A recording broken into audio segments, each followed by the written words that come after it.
Let the heavens be glad, and let the earth rejoice.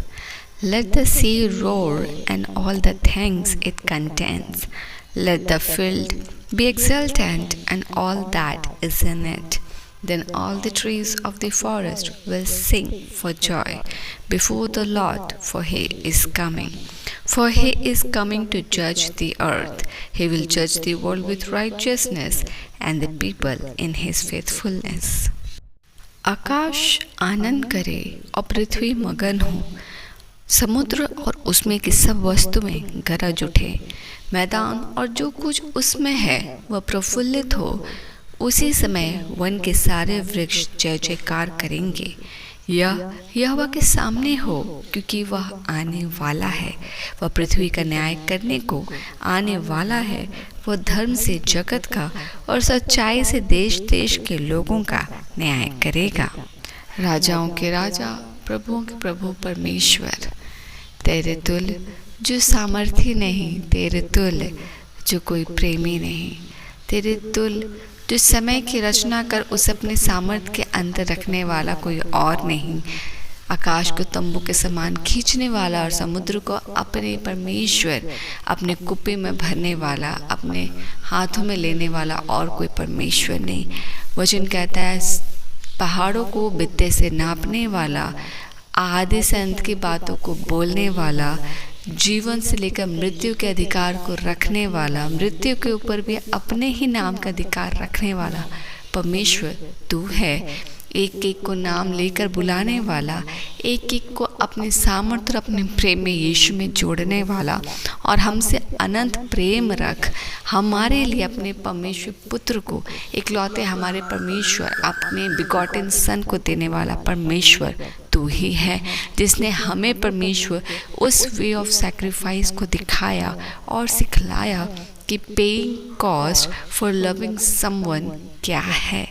हम आज जब एक दूसरे की गलतियों को क्षमा करते हैं और जब हम परमेश्वर एक दूसरे से को भलाई की बातें आगे रखते हैं और एक दूसरे को क्षमा कर अपने पड़ोसी से प्रेम रखते हैं, उससे बढ़कर तूने परमेश्वर हमें पहले एज एग्जाम्पल उस प्रेम को दिखलाया है। इसलिए परमेश्वर हम सभी बातों के लिए तुझे धन्यवाद देते हैं। तू सामर्थी परमेश्वर है। तू अपने राइचियस के आंसुओं को कुप्पे में भरने वाला परमेश्वर है। तू प्रार्थनाओं को सुनने वाला परमेश्वर है। अपनी आँख को टकटका कर अपने धर्मियों के ऊपर लगाने वाला परमेश्वर है। मनों को जांचने और परखने वाला सामर्थी परमेश्वर तू है।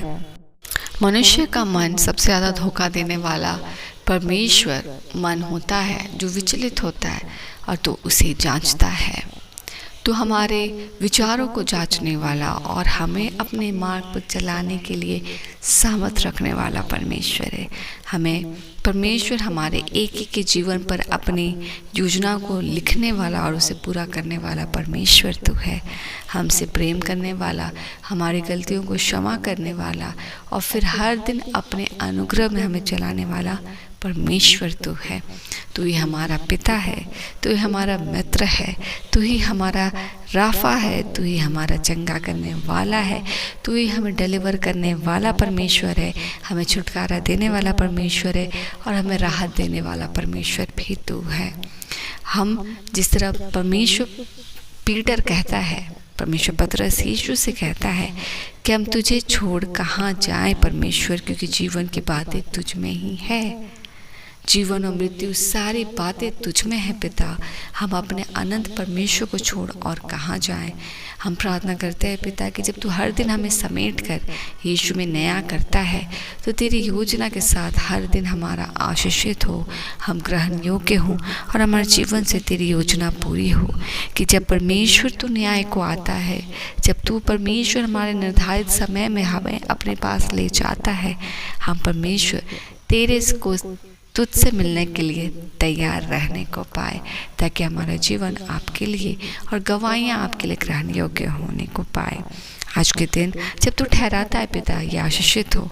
हम सुरक्षित रहें, सुरक्षित अपने कामों को जाएं, सुरक्षित लौटें।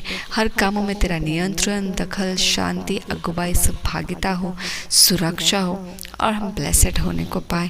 पवित्र आत्मा का सामर्थ्य और उसका अगुवाई और उसका टुगेदरनेस ब्यूटीफुली हर एक के साथ हो, ताकि परमेश्वर चुनाव में, गाइडेंस में पवित्र आत्मा की कहीं किसी को कमी ना हो, ताकि सब यीशु में सही रीति से परिपक्व ठहरे और हम परमेश्वर हमारे परिवार सदस्य समेत सब यीशु के लहू में सुरक्षित रहे, चंगे रहे, गवाही से आपको महिमा मिले।